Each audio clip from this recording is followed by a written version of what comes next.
Hello friends, అందరికీ good morning, శుభోదయం అండి. శుభ మంగళవారం. ఈరోజు అందరికీ బాగుండాలనేసి మనసారా కోరుకుంటున్నాను.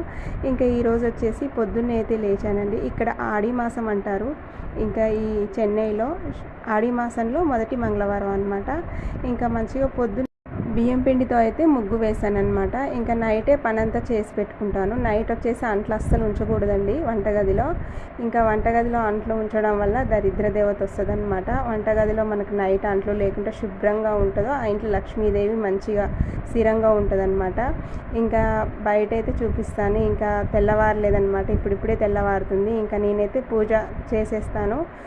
ఇంకా దేవుడికి అయితే సేమియా పాయసం అయితే చేశానమాట ఈరోజు. ఇంకా పాలు మంచిగా చిక్కటి పాలు పోసేసి సేమియా పాయసం అయితే దేవుడికి నైవేద్యంగా పెట్టడానికి చేస్తున్నా. అట్లనే ఇంకా సాంబ్రాణి అయితే ఇల్లు మొత్తం చూపించినండి. ప్రతి ఒక్క మూల చూపించాలి. ఇంట్లో దరిద్ర దేవత వెళ్ళిపోద్ది అనమాట. ఎటువంటి దుష్టశక్తులు కూడా ఇంట్లో ఉండలేవన్నమాట సాంబ్రాణి వాసనకి.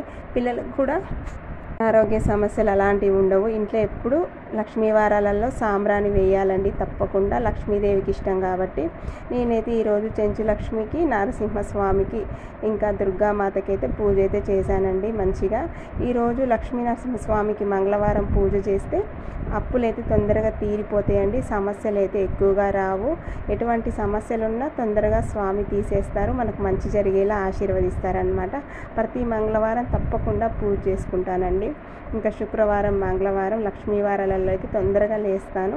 ఇంకా పూజ అయిపోయినాకైతే ఇంకా లంచ్ బాక్స్కి అయితే అన్నం అయితే చేసినండి. ఈరోజైతే ఇక టైం వచ్చి కొంచెం తక్కువ ఉందన్నమాట. అందుకనేసి ఒక అన్నం మాత్రమే వండాను. అలాగే ఈ ములక్కాయ సాంబార్ అయితే చేశాను. మా పిల్లలేమో సేమియా పాయసం తిన్నారనమాట.